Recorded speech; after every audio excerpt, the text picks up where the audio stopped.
Hello and welcome to a very special why I paint things, or how I paint, I don't know. We're going to wing it. This is not scripted, we're going to wing it. It is a welcome back. It is a hurrah, it is a hi, and as you'll probably see, it's been a while since my last haircut, but we'll ignore that for now.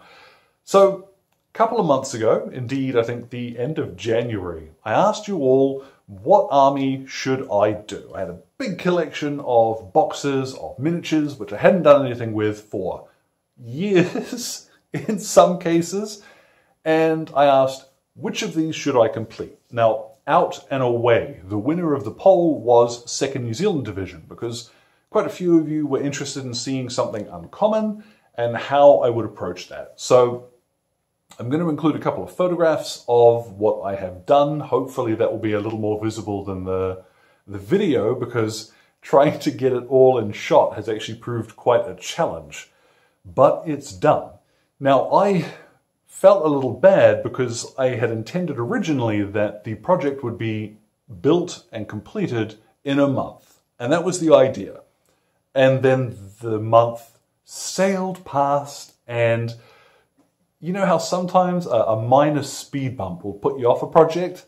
And I felt really bad because I had promised something cool and not delivered. So every time I saw these half-built miniatures on the table, it was, you lose the steam really quickly. But May being there are a couple of pretty stink anniversaries, let's say. You know, I've kept some years up to date with what that is.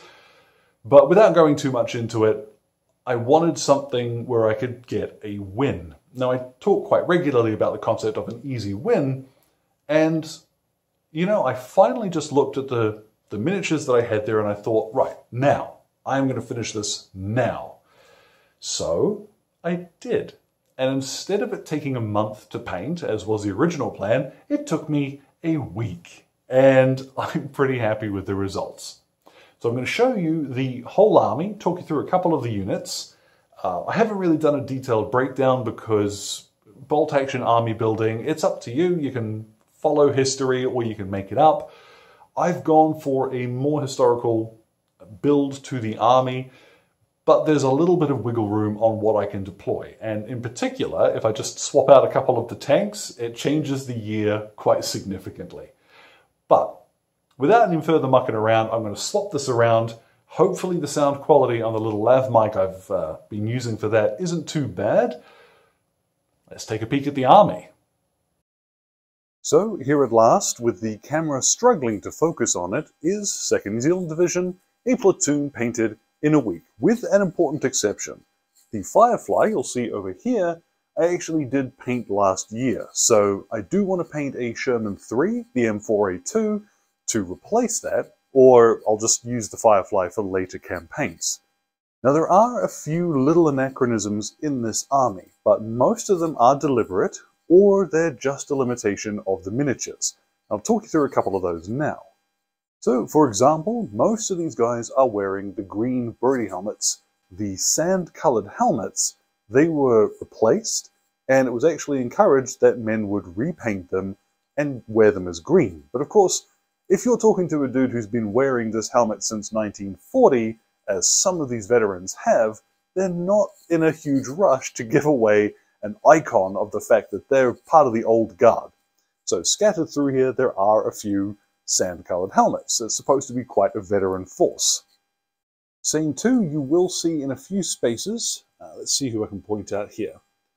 There are fellas who are wearing shorts. Now, by the time the division reaches Sicily and Italy, shorts, khaki drill shorts in particular, would not have been quite so common as they are down here. But honestly, I've used them as a modeling expedient.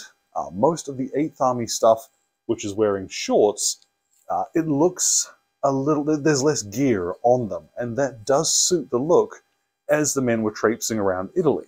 They didn't tend to have a lot of scrim in their helmets. It was a slightly simpler looking thing. So for the most part, these guys have got either shorts and battle dress tops, or they've got battle dress trousers and rolled sleeve khaki drill shirts, which was quite common. Now most of the guys are actually made from 3 separate kits, which gets... I wouldn't do this again in a huge hurry, because it's not an easy way to do an army. But if we spin around here and have a look, for example, at this fella at the back, you'll see a couple of them, most of them actually, who have these gas mask bags. Now these are actually taken from the Italian infantry kit, but they were almost identical to the Kiwi ones, so they work just fine for my purposes. They weren't typically used across the chest in the ready position, as you'll see in some photographs, and most Kiwi troops tended to use them essentially as loot bags, because they earned the name Freiburg's 40,000 Thieves not without cause. Anything that wasn't nailed down, they would get their hands on, let's say. So you'll spot on the carrier up here, there's actually a couple of Browning 30 cals, which I took from a half-track kit, and in reality, they might very well have come from a half-track. Americans who were stationed near the Kiwi sectors learned very quickly to keep an eye on their gear, including their Thompsons and their helmets. So you'll also see a couple of the Thompsons which have the straight foregrip rather than the pistol grip at the front. Let's just imagine those have come from some hapless American sergeant. Now the Firefly itself, this does actually point out something quite interesting about how colours worked towards the end of the campaign. In October 44 is when the Fireflies began to arrive, but shortly before that, now I believe it might have been September, an order came down that all of these old-style camo patterns were to be painted over in olive drab. It was an order that wasn't universally followed, so for variety's sake, I like the look of having a few different vehicles in the army. When I get round to painting the Sherman, it's going to match the carrier here, and same to the Staghounds. Now those are quite cool little recce vehicles, almost the size of a Sherman rather, so they weren't terribly sneaky. They were great vehicles, but they just weren't well suited to the Italian campaign at all, which is true of most of the vehicles. So I'm going to lean on a little more infantry. As the army develops, I do want to add a couple of sections rather, of Maori Battalion, because how do you do a Kiwi army and not have one of the most iconic forces available on the table? So all of this here that you're seeing is Warlord kits, with the exception of the 6-pounder up here. That's a 3D print, and same to the base that it's on. I actually drew that one up in Windows 3D Builder, which weirdly is one of the most useful bits of software in Windows 10, and just resized that in Cura for whatever gun I'm putting it on. Now, I like having a base which extends out to the end of the gun barrel. Reason being, if I'm putting it on the table, I'm less likely to clip this over scenery or something and snap the barrel. They're pretty durable, but why not just a little extra step there to keep it safe?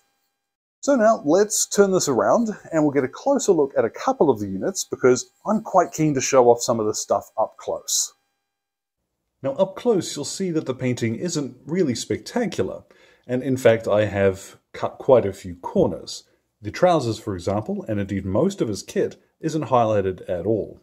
I have quickly dry brushed when I did his helmet, the scrim netting. I've also dry brushed his pack and the loot bag on the side there, but otherwise the only other highlights are shirts and skin. The idea being that those are the parts that are going to be most visible to somebody looking at them on the table, so the rest doesn't matter too much. What I want is the effect of the army.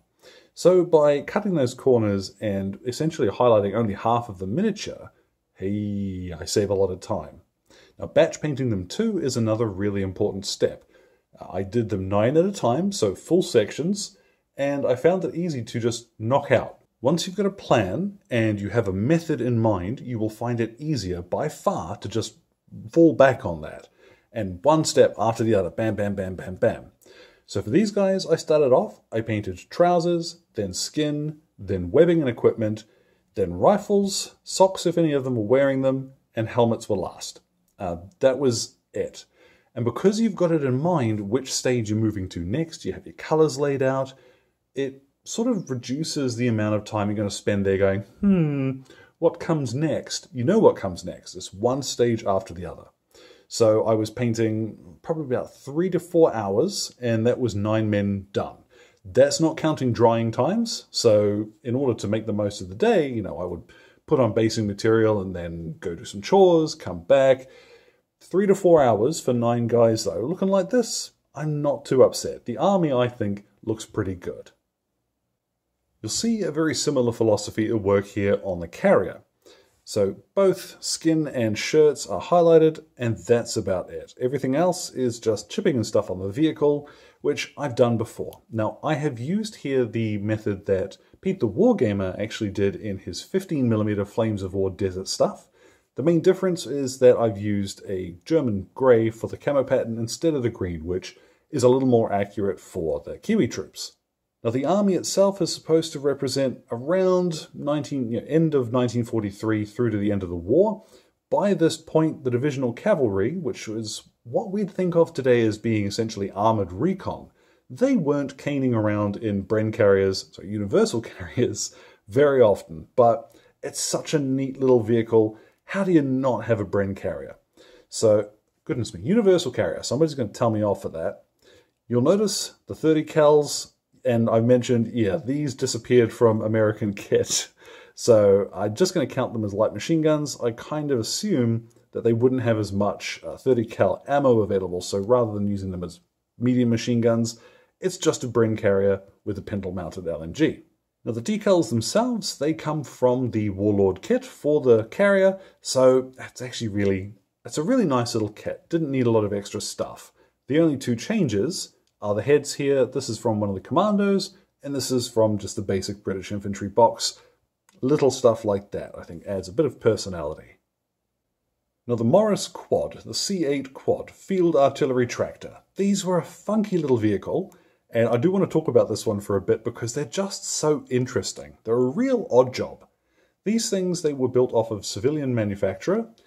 They had a 4-cylinder engine, so they were fairly anemic. They weren't actually very good at what they were built for. They didn't have enough room inside for the amount of gear they were supposed to carry. Their uphill and soft ground, they didn't perform terribly well in adverse conditions. But for some reason, their crews loved them. So these would soldier on, these would stay in service until after the Korean War, though they weren't deployed any later than that. And what a funky little thing.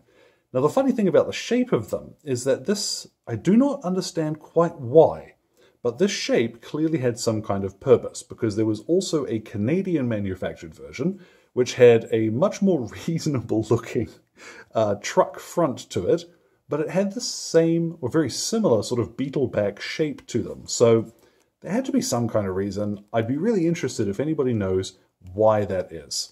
Now this is a 3D print. This came off of my Mars 2 Pro, and you wouldn't know to look at it on the table. The STL for this actually came from Fighting Vehicles over on Patreon, and I want to plug them quickly because for $6.50 you get access to their entire backlog. The fella doesn't sort of gate anything, so for one purchase, you get the entire amount of the work that he's done over the years. It's part of the reason why I chip in every now and then, because that's just bonkers, but he does some really cool and uncommon vehicles. So if you've got a printer or somebody who's got access to one, go check out Fighting Vehicles. You get cool stuff like this. And the quad, brilliant little thing for hauling around that 6-pounder gun. Plus, in bolt action terms, 15 points for an order dice on the table. Hell yeah. And so there you have it. The army painted in a week. Now, I'm a little embarrassed that it took me this long to actually get started. But once I found my mojo, as you say, it actually fell into place really quickly. I think knowing the steps was the most important part. And it becomes a kind of zen past a certain point where even if you're not a huge fan of, I don't like painting in rifles, I don't like the little fiddly bits that you got to muck around with.